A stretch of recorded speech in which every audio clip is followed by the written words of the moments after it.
les quiero hablar sobre la posición y la condición. ¿Ok? La posición y la condición. Creo yo que si nos descuidamos, para nosotros lo más importante a veces es la condición. Y se nos olvida la posición. Y diré usted, ¿de qué está hablando? Ahorita se lo explico más para que lo entienda. Pero quiero que piense sobre esto, la posición y la condición. La posición es lo que Dios ha hecho, la condición es lo que Dios me pide a mí que yo haga. La posición es lo que Dios ha hecho, la condición es lo que Dios me pide que yo haga. Entonces a todos los que estamos aquí, y los que están viendo, Dios nos ha hecho el llamado que los sigamos. Cristo dijo, venid en pos de mí, os haré, no, dice, que no es la escritura que les quería, dice, venid en pos de mí y os haré pescadores de hombres. Porque Dios nos está llamando a seguirlo, pero Él nos quiere poner en la posición que somos sus discípulos. ¿Ok? Que somos sus discípulos, porque al estar en la posición que yo soy su discípulo, entonces esto me ayuda a moverme en la condición que Él ha puesto en la vida mía. Y ahí en sus apuntes porque creo que es importante que entendamos todo lo que es un discípulo. Un discípulo es alguien que ha hecho la decisión de seguir a Cristo. Alguien que ha hecho la decisión de seguir a Cristo. Un discípulo es alguien que está en relación con Cristo y con otros discípulos. Entonces,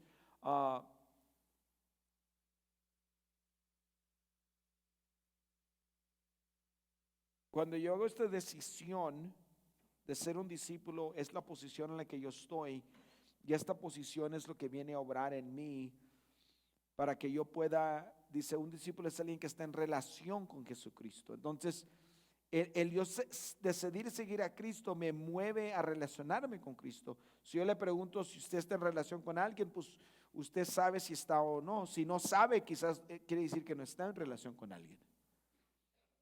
Pero la relación te viene a conectar con esa persona. Entonces, la relación aquí, un discípulo es alguien que está en relación con Jesucristo y con otros discípulos, porque nosotros no necesitamos el uno al otro. Creo que la cultura nuestra de aquí, norteamericana, nos ha impuesto, nos ha movido a ser independientes en vez de ser interdependientes. Pero nos volvemos muy independientes, donde yo no necesito a alguien más, no te necesito en mi vida. Aún los que vivimos en el pueblo, la mayoría de nosotros no conocemos a los vecinos que viven alrededor de nosotros, porque nuestra vida es una vida muy independiente. Yo no me meto con ellos, que ellos no se metan conmigo. Pero el llamado a ser discípulos de Cristo, seguidores de Cristo, es un llamado a estar en relación con Él y con otros discípulos. ¿Por qué? Porque la tercera parte es, un discípulo es uno que cree en la misión de Cristo y hacer otros discípulos. Pueden poner el que sigue allí. Can you guys put the next one there? Un discípulo es alguien que cree en la misión de Jesucristo de hacer otros discípulos. Entonces, si yo soy un seguidor de Cristo, lo que Cristo me llama a estar en relación con Él, a yo relacionarme con Él y con otros, esto me lleva al punto donde yo estoy buscando cómo voy a ayudar a alguien más a ser un seguidor de Cristo. Y creo que en el aspecto mayor o principal, si vemos esto, creo que esta pauta número 3 es donde hemos fallado más. Y no sé si es culpa de nosotros como pastores, porque quizá los pastores hemos traído el sabor, el sentir, que sabemos todo, que entendemos todo, y creo que eso está bien equivocado, porque Dios nos llama a todos los que estamos aquí, el ayudar a alguien más para que sean como Cristo. Ahora, Y quizás digamos, pues yo le estoy ayudando a alguien. Sí, pero la mayoría de los que estamos ayudando ya son creyentes. Todos los que estamos aquí, la mayoría de los que estamos ayudando, digamos, pues yo voy a un grupo de vida, sí, pero en el grupo de vida que usted va, ¿qué tantas personas tienen en ese grupo de vida que tienen menos de 3 meses de ser salvos? No, nadie. Entonces nos damos cuenta que no tenemos esa antena, ese radar que está buscando a ver quién es la siguiente persona que le puede ayudar para que sean como Cristo. Ahora, una vez más, lo que yo le estoy hablando ahora es de la condición. Pero para poder entender eso tenemos que ver cuál es la posición de que debemos de estar. Entonces, yo no voy a abrazar la misión de Jesucristo de hacer otros discípulos si no estoy en la posición correcta. Yo no voy a estar en relación con usted si no estoy en la posición correcta, porque yo tengo que entender que la posición de discípulo, esa posición me mueve para que yo esté en relación con Cristo, con usted, y que pueda ayudar a otros, porque esa es lo básico, eso es lo fundamental de yo ser un discípulo. Entonces nosotros, no sé, hablando de la iglesia en general, y no nomás quiero hablar de nosotros, pero de la iglesia en general, hemos descuidado porque si yo me detengo aquí y podemos hablar negativamente, pues no, nadie está ayudando a nadie, no estamos en relación uno con el otro, no nos conocemos, podemos hablar sobre eso, pero ese no es el problema. Porque hemos tratado de hacer eso, pero la razón que eso no se lleva a cabo porque no entendemos la posición en la que Dios quiere que estemos. Y la posición es que yo reconozca que yo soy un discípulo. Y hacer discípulo quiere decir que mi meta es de seguir a Cristo. Pero mi meta no es, y dése cuenta, parece que, y yo estoy hablando en términos general, parece que la mayoría de la gente que quiere seguir a Cristo, la razón que quieren seguir a Cristo es porque quieren que Dios les dé algo.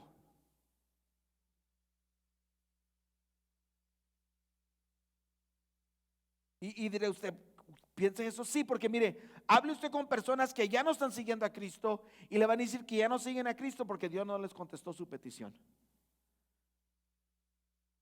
Entonces, nuestro deseo como creyentes se ha perdido el enfoque que mi deseo es de ser como Cristo en vez, mi deseo es que Cristo me dé mis deseos. Entonces yo no estoy en la posición correcta. Déjeme hablarle un poquito más sobre la posición y, y condición para que entienda. Otro ejemplo, cuando Cristo es bautizado en agua, ¿qué acontece? Cristo es bautizado en agua, cuando sale del agua, dice que el Espíritu Santo vino sobre Cristo como en forma de paloma, ¿sí o no? ¿Y qué se escucha? Una voz que dice, este es mi ¿qué? Mi hijo amado, en el cual tengo gran complacencia, con el cual estoy contento, ¿sí o no? Entonces hoy la gente no ve, pero escucha que soy una voz que dice, este es mi hijo amado, en el cual tengo gran complacencia, ¿ok? Entonces Cristo, Jesucristo, el Hijo de Dios que viene a esta tierra, ahora Dios Padre está confirmando lo que el ángel le dijo a María, lo que José había soñado y aún lo que Cristo sabía y aún lo que Juan el Bautista sabía cuando vio a Cristo. Dijo, aquí el Cordero de Dios que quita el pecado del mundo. Entonces Juan el Bautista sabía quién era. Sabía que Cristo era más que un primo o un familiar. Sabía que este no es cualquier familiar. Este es el Cordero del mundo. ¿Ok? Entonces, ¿qué acontece? Cuando Cristo es bautizado, al salir del agua, la voz se escucha, este es mi hijo amado. Esa es la posición de Cristo. Cristo sabe que Él es el Hijo de Dios. Si Cristo no sabe que es el Hijo de Dios, Cristo no puede atravesar o soportar o lo que viene en contra de él, que la gente lo critica, que la gente lo está dejando, que la gente no lo quiere seguir, que la gente nomás viene para comer, que un discípulo lo va a negar. Cristo, porque piense usted esto, si usted y yo fuésemos Cristo, no podemos ser Cristo, pero si usted y yo pasásemos por las cosas que Cristo pasó, no estuviéramos aquí. Pero Cristo pudo sobrepasar todo esto porque Cristo entendió su posición, quién Él era. ¿Qué es lo primero que Satanás ataca en la vida de Cristo? ¿Qué acontece después que Cristo es bautizado? ¿Se va a ayunar al desierto? ¿No? ¿Y qué acontece? La tentación viene contra él por medio de Satanás. Lucas capítulo 4, Mateo el capítulo 4. ¿Y qué es las primeras dos tentaciones que Satanás le trae a Jesucristo? Pero ¿qué es lo que Satanás le está diciendo? ¿Qué le dice? Si tú eres el Hijo de Dios, dile a estas piedras que se conviertan en pan. ¿Sí o no? Entonces, ¿qué está haciendo Satanás? Satanás está cuestionando a Cristo si en verdad es el Hijo de Dios. ¿Por qué? Porque si Cristo no entiende quién Él es, no puede cumplir lo que el Padre le pidió que hiciese. Entonces, ¿qué hace el enemigo contra nosotros? Nos quita la posición. Porque si yo no entiendo que yo soy un discípulo y mi llamado es que sea como Cristo, y si soy como Cristo, yo voy a estar en relación con Él, con mis hermanos, y voy a estar ayudando a otros. Si yo no entiendo esto, yo voy a batallar con qué, con lo que se pide de un discípulo. Voy a batallar porque yo no entiendo que soy un discípulo, no entiendo mi posición en la que Dios me tiende, porque entonces todo lo que se me pida de como discípulo va a ser carga para, ¿por qué tengo que ir al grupo de vida? ¿Por qué tengo que hacer esto? ¿Por qué tengo que hacer aquello otro que a mí no me gusta? Y se vuelve algo negativo porque yo no entiendo la posición. Entonces el enemigo trabaja para sacarnos a todos de la posición en la que debemos estar. Y Cristo no se agarró de pleito con el diablo. No me dijo, no, diablo mentiroso. Dijo, escrito está, no solo de pan vivir el hombre, sino de cada palabra que sale de la boca del Padre o de Dios. ¿Y qué es lo que el Padre había dicho? Este es mi Hijo amado. Entonces, fíjese, del Antiguo Testamento, ¿cómo es que that God was addressed, que Dios se le dirigía a Dios? ¿Cómo se le dirigía a Dios? Y estoy hablando más de sobre título o nombre. ¿Cómo se le dirigía a Dios en el Antiguo Testamento? Como Jehová, como Elohim, Jehová Rafa, Jehová, y nos podemos ir en los nombres de Dios del Antiguo Testamento. Pero si usted lee el Antiguo Testamento, no creo que, y lo había escrito no sé dónde, pero no creo que ni una vez a Dios se le refiere en el Antiguo Testamento como Padre. Pero ¿qué hace Cristo? ¿Qué hace Cristo? Ahora Cristo, cuando hace referencia a Jehová, ¿cómo lo llama? Padre. Cuando vas a orar, oremos así: Padre nuestro que estás en los cielos. Yo solo hago la voluntad de mi Padre. El Padre y yo somos uno. Solo que mire el Padre hacer es lo que yo hago. ¿Qué está haciendo Cristo? Cristo está reforzando ¿qué? Lo que el Padre había dicho, que Él era el Hijo. ¿Por qué? Porque si Él no reforzaba eso, el diablo le iba a robar quién Él era, para que Él no pudiera cumplir con lo que Él debía de hacer. Entonces se cuenta, hermanos, ¿qué es lo que el enemigo nos quiere robar a todos nosotros? Nuestra identidad, quién nosotros somos en Cristo. Entonces, cuando hemos batallado más nosotros, es cuando nosotros pensamos que no, y disculpe la frase que voy a usar, pensamos que no valemos 3 cacahuates. No, bueno, pues es que yo no sirvo para nada, y que yo fallé esto, y que mi matrimonio, y que mi dinero, y que mi trabajo, y que para acá, y que para allá. Y dése cuenta, el enemigo nos ataca en esas áreas. ¿Para qué? Para que perdamos la identidad. Porque si yo pierdo mi posición, yo voy a batallar para cumplir mi condición. Entonces la gente le dice, no, hermano, es que es muy difícil servir a Dios. Sí es difícil servir a Dios cuando lo estás haciendo con tus propias fuerzas. Pero yo tengo que entender que mi posición es lo que me mueve a mí. Es donde yo sigo adelante. Entonces, hace algunas semanas atrás, traté yo no hablamos sobre esto, porque es lo que íbamos a hablar cuando pasamos al altar y oramos, pero sobre la expiación y la propiciación. 2 palabras que casi no hablamos porque se oyen muy así avanzadas: expiación y propiciación. 2 palabras que ministran nuestra vida. Mire, ahí en sus apuntes, la primera, expiación, enfoca en los medios para el perdón de pecados. Jesús derramó su sangre para perdonarnos de nuestros pecados. Entonces, lo que expiación significa es la manera, el medio por el cual nosotros somos perdonados. Aquí cuando hablamos de expiación es el medio, la manera en que nosotros somos perdonados. ¿Cómo somos perdonados usted y yo? Por medio de la sangre de Cristo. Entonces yo tengo que entender que esa es mi posición. El enemigo me hace pensar que yo soy perdonado por lo que yo hago. Cristo no había hecho nada, nomás se había bautizado. ¿Y qué le dijo? Padre, tú eres mi hijo amado. Entonces yo tengo que entender que mi posición no está basada en mí o en yo o lo que yo hago, pero mi posición está basada en Jesucristo.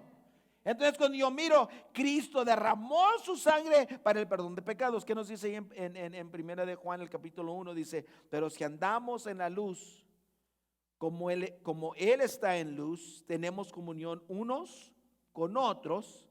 Y la sangre de Jesucristo, su Hijo, nos limpia de todo pecado. Amén. Nos limpia de todo pecado. Entonces yo tengo que entender. Entonces el enemigo, que es una de las primeras cosas que el enemigo te dice: Dios a ti no te puede perdonar. Y ya andamos con el pico colgando. No, pues es que no, hermano, pues yo pienso que Dios a mí no va a perdonar. Y entonces el enemigo nos viene y nos trae diferentes emociones, sentimientos, sentir. Yo no siento que soy perdonado.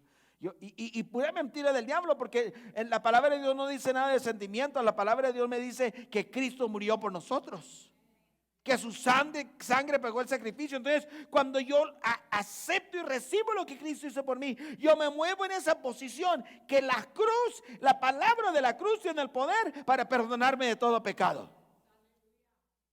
Entonces que usted y yo tenemos que levantarnos cada mañana: gracias, Señor, que tú me has perdonado de todos mis pecados. Todo pecado que hay en mi vida tú me has perdonado, gracias, Señor.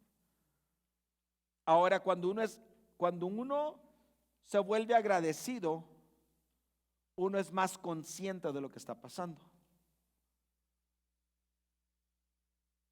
¿Sí o no? Cuando uno es más agradecido, uno es más consciente de lo que está pasando. Entonces uno le da gracias a Dios por ello. Ahora la palabra propiciación va con el mismo sentir, pero la palabra propiciación enfoca en cómo la ira de Dios fue satisfecha al ser derramada en Jesucristo. ¿En qué fue derramada en Jesucristo? Entonces, propiciación enseña. ¿Cuántos saben que Dios odia el pecado? ¿Cuántos saben que Dios odia el pecado? Y nosotros ya en nuestras iglesias hemos hecho esta frase muy común: Dios odia el pecado, mas ama al pecador. ¿Sí o no? ¿Sabe quién dijo eso? Gandhi. No fue un teólogo, fue Gandhi el que dijo eso.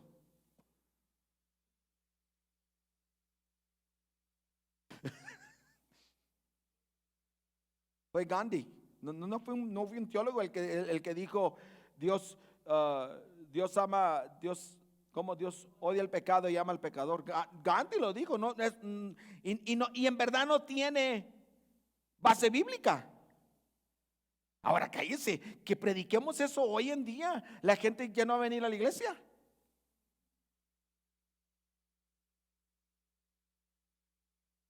Porque ahora todo se vale.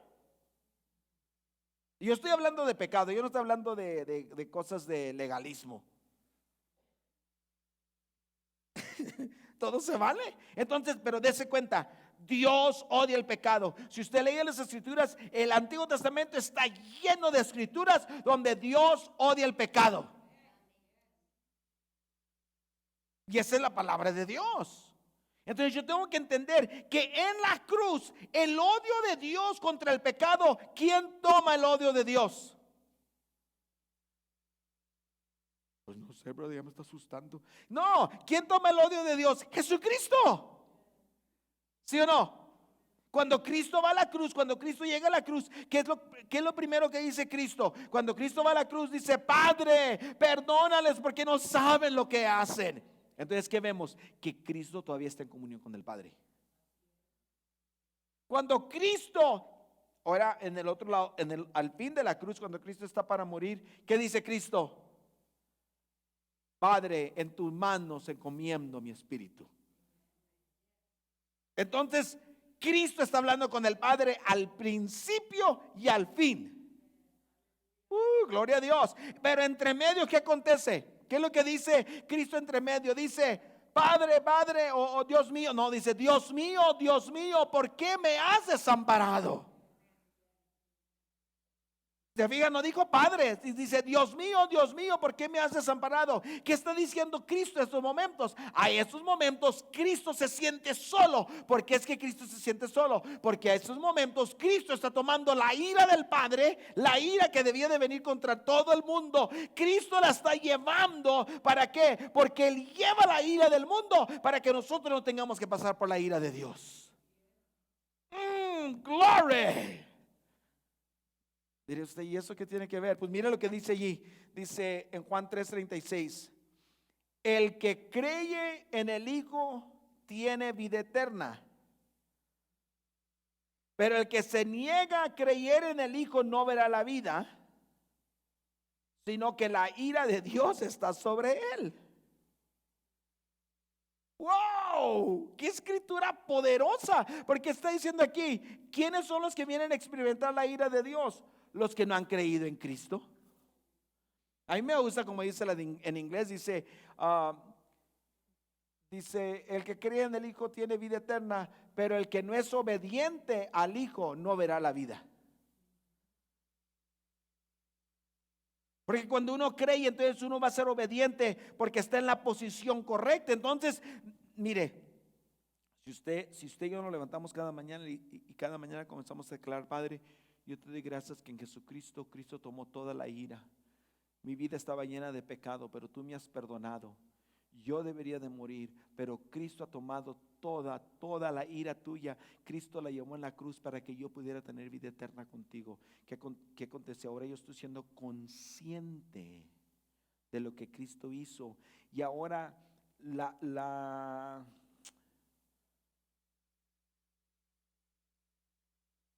porque creo que el pecado nos atrae tan fácil si nos descuidamos.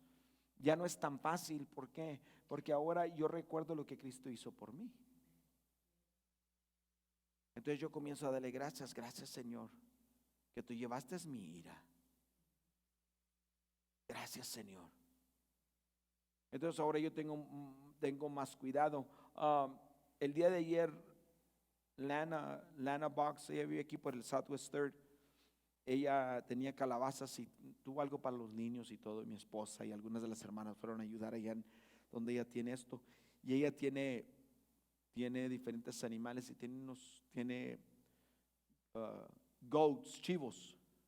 Y son los que usan para el 4-H. Y dicen, ay, qué bonitos estaban esos animalitos. Digo, si yo tuviera esos animalitos, yo no los quería matar para comer. Digo, pues, ¿cómo que no? El cabrito está rico. Pero cuando mi esposa me dice esto, veníamos para la iglesia esta mañana. Y mi mente se iba a lo que pasaba en el Antiguo Testamento. En el Antiguo Testamento, cada familia tenía que llevar un cordero que era de un año, sin mancha, sin defecto. Ahora, ¿qué quiere decir esto? Usted sabía desde que las ovejas daban a luz, usted sabía que una de esas ovejitas le iban a sacrificar.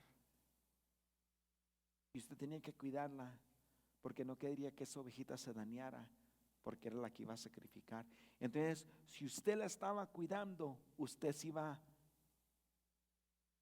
you were going to be endeared, se iba, le iba a querer, ¿qué es otra palabra? Se iba a cariñar con ese animalito, ¿sí o no? Entonces, cuando llevaban ese animalito para sacrificarlo, venía toda la familia y el padre de la casa le ponía la mano en la cabeza a la ovejita y el sacerdote le cortaba el cuello en frente de la familia.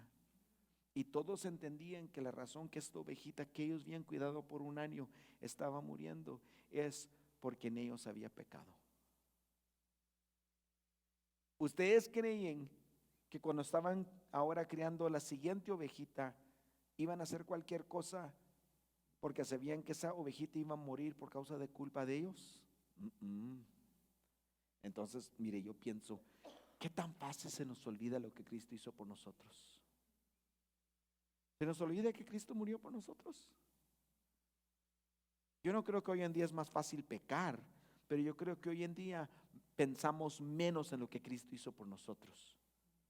Entonces, cuando se nos abre la puerta para pecar, no tenemos ese pensamiento, ay Padre, no, yo no voy a hacer esto porque Cristo, tú pagaste por eso, tú moriste, tú sufriste, tú derramaste su sangre. No tenemos ese pensamiento en mente. Entonces, porque no lo tenemos, fácil pecamos. O una vez más, si yo no entiendo mi posición, la condición se vuelve difícil. Porque ¿qué tanta gente nos ha dicho? Pastor, yo trato de vivir una buena vida, pero ¿cómo batallo? Para mí es tan difícil y que va y que para acá y para allá. La razón que estamos batallando porque no estamos en la posición correcta. No estoy entendiendo lo que Cristo hizo por mí. Entonces yo tengo que ver la cruz, y al ver la cruz yo entiendo lo que Cristo hizo por mí.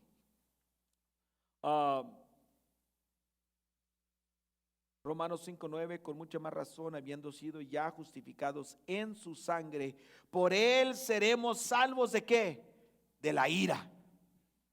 ¿Cuándo somos salvos de la ira? Cuando entendemos que hemos sido justificados por medio de la sangre de Jesucristo. Tremendo esto, tremendo. Porque esto nos ayuda a nosotros a entender lo que Cristo hizo por nosotros. Ahora, lo último que le quiero dar, que creo que es muy importante, es la palabra Christus Victor. Christus Victor. Esta es una palabra que dice la victoria de Cristo. Entonces en la cruz yo puedo ver la victoria de Cristo. Y nos damos cuenta lo que Cristo hizo por cada uno de nosotros. Póngame la escritura de Colosenses, por favor. Colosenses el capítulo 2, el verso 15 dice: y Cristo despojó a los principados y a las autoridades y los exhibió públicamente, triunfando sobre ellos en la cruz. Ok, ¿de quién está hablando aquí? Cristo. ¿Qué hizo Cristo? Él despojó. ¿Qué quiere decir esto? ¿Qué quiere decir la palabra despojar? Despojar, quitar, arrancar. Dice, y despojó a los principados y a las autoridades. En otra traducción, en inglés dice, y les quitó sus armas. Ok, pero mire, porque yo estaba pensando, yo he leído este versículo toda mi vida. Yo estaba pensando que Cristo los había matado en mi mente, y Cristo destruyó a los principados y a las autoridades, los exhibió públicamente, triunfando sobre ellos en la cruz. Pero aquí dice que Él los despojó. Entonces, ¿qué es lo que Cristo hizo? Cristo tomó estas cosas que vienen contra usted y contra mí, las cosas con las que usted y yo luchamos, ¿cuántos luchamos con cosas? Los que no dijeron amén luchan con la mentira. Pero entonces, ¿cuántos luchamos con cosas? Sí. Algunos es más obvio que otros. Otros luchan calladamente y nadie se da cuenta con lo que están luchando. Y otros, porque somos más vocal o porque somos más demostrativos, la gente se da cuenta con lo que estamos luchando. Ahora, yo quiero que usted piense así. Entonces, aquí está los demonios o las cosas que vienen contra usted y contra mí. Sea la ira, el enojo, los pleitos, los celos, avaricia, inmoralidad, fornicación, adulterio. Usted siga nombrando todos los pecados que vienen contra usted y contra mí. ¿Qué hizo Cristo? Dice, Cristo en la cruz triunfó sobre ellos. ¿Cómo? Quitándole su poder. ¡Oh, glory! ¿Y por qué se goza tanto? Porque con lo que usted y yo batallamos, Cristo les quitó el poder. Oye, hermano, es que yo me enojo. Y así somos nosotros, los Martínez. Eso corre en nuestra sangre, hermano. Somos bien enojones y perdóname, pero si no me hagas enojar. Pero aquí, ¿qué dice la palabra de Dios? Que Cristo triunfó sobre ellos. ¿Sí o no? ¿Sí o no? Yo estaba pensando sobre esto. Dije, wow. Porque algunos de nosotros levantamos el aceite más rápido que los demás. Manio. ¿No? Yo por lo natural, yo a veces sí culpo a alguien más porque me hicieron enojar. Pues si no me hubieran haciendo eso, yo no me hubiera enojado. O pues ya me conocen. Si me conocen, ¿por qué siguen haciendo lo mismo?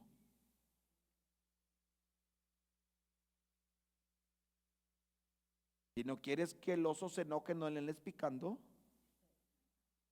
¿Sí me está entendiendo? Y estaba leyendo un comentario sobre esto y dice,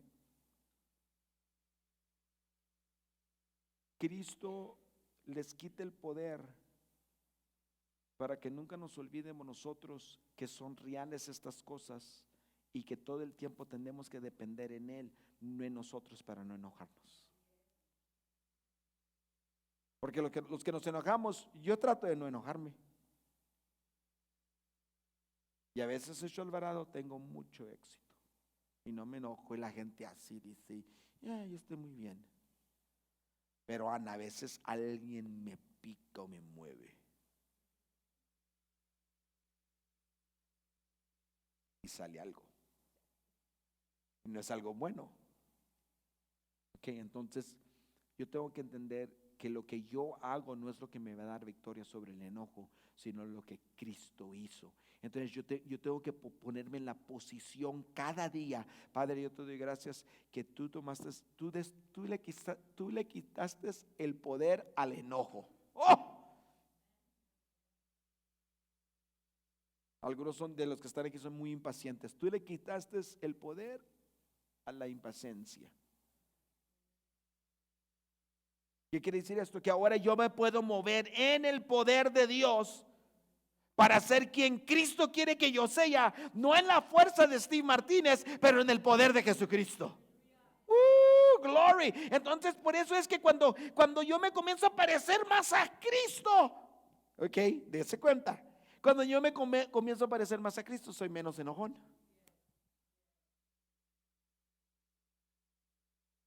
Pero cuando no estoy en búsqueda de ser como Cristo, es cuando todo me cae mal. Y a veces me dicen, pues ¿qué tienes? Digo, no me hables. No le digo nada. La asusto. Pero ¿qué tengo que hacer? Yo tengo que depender en el poder de Jesucristo, que es la posición. Entonces ya cuando yo me porto bien, ya no me estoy portando bien porque Esteban es una buena persona, pero me estoy portando bien porque ya no vivo yo, mas vive Cristo en mí. Y lo que vivo en esta carne ya no es por la fuerza mía, pero es por medio del poder de Dios. ¿Se da cuenta? Entonces entonces el enemigo ya no me puede robar a mí. Pues es que tú no puedes ser pastor, es que tú no puedes ser un creyente, es que tú no puedes hacer esto. No, no, no, cállate, diablo mentiroso. Porque lo bueno que soy bueno no porque yo soy bueno porque Cristo vive en mí, yo vivo en Cristo. Y entonces lo que yo hago que es bueno no es por mi fuerza, es por el poder de Dios. ¿Sí me está entendiendo? Tengo que entender mi posición, porque al estar yo en esta posición, yo puedo seguir adelante. Llenen los renglones, porque creo que son importantes que los llenen. Tenemos la victoria espiritual. Hijitos, vosotros sois de Dios y habéis vencido, porque mayor es el que está en vosotros que el que está en el mundo. Wow. Hijitos, vosotros sois de Dios. Diga, yo soy de Dios. Dígalo otra vez, yo soy de Dios. ¿A quién es Juan? ¿A quién le está diciendo esto? A sus hijitos. ¿Quiénes son los hijitos? Esta palabra aquí, hijito, está hablando ¿de quién está hablando? De los que están aprendiendo a hablar, de los que no se les entiende. ¿A quiénes está diciendo Juan esto? A los chiquitos. Lucas no habla ahorita. Ya está aprendiendo gestos y ya está aprendiendo y ya hace algo otras cosas, ¿verdad? Pero dice Juan, a Lucas comienza a decirle que él es hijo de Dios. Porque esto es lo primero que tiene que aprender. ¿Sabe qué, hermano? Esto es lo que yo tengo que aprender. Nosotros tenemos que aprender. Yo soy hijo de Dios. Y no hay quien salga. No, pero no te estás portando bien. Yo soy hijo de Dios. Tenemos que comenzar a declararlo. Yo soy hijo de Dios. Porque si yo entiendo que soy hijo de Dios, entonces entiendo que mayor es el que está en mí que el que está en el mundo. Porque es bueno esto. Porque si yo entiendo que soy hijo de Dios, no importa qué diablo esté allá, Dios es mayor que el diablo que está allá. Yo tengo que entenderlo. Yo tengo, Señor, gracias. Dígale, gracias, Señor, que yo soy tu hijo. Gracias. Y sabe que y tenemos que practicarlo, porque se nos olvida practicarlo. Porque todos hemos llegado aquí a la iglesia desanimados y sin fuerza. Ya, hermano, ya. Mejor que Cristo me lleve la gloria. Porque ya estoy cansado de esto. Pero ¿sabe qué? Yo soy hijo de Dios. Mayor es el que está en mí que el que está en el mundo. El diablo te roba esa palabra para que no vivas en victoria. Te roba la palabra para que no vivas en victoria. Número 2, las estrategias de Satanás. ¿Cuántos saben que Satanás tiene estrategias? Dice, vestidos de toda la armadura de Dios para que podáis estar firmes contra las acechanzas del diablo. Segunda de Corintios 11 dice, y esto no es sorprendente porque él mismo Satanás se disfraza de ángel de luz.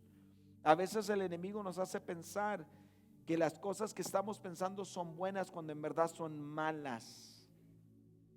Se disfraza como ángel de luz, nos hace que pensar, no, pues yo estoy bien. Mira, si a ti te hicieron eso, tú también les hubieras dicho algo de su mamá. El enemigo entra como ángel de luz y se justifica. No, eso no está bien. No. Y entonces yo le comienzo a creer. ¿Para qué? Para que no mire lo que Cristo hizo por mí. Él tiene estrategias. Número 3, persecución. Persecución va a venir contra nosotros y nosotros tenemos que aprender que tenemos que movernos en victoria. Entonces, cuando yo entiendo lo que Cristo hizo por mí, yo me comienzo a mover en una área donde puedo vivir la vida que Dios quiere que yo viva. Padre.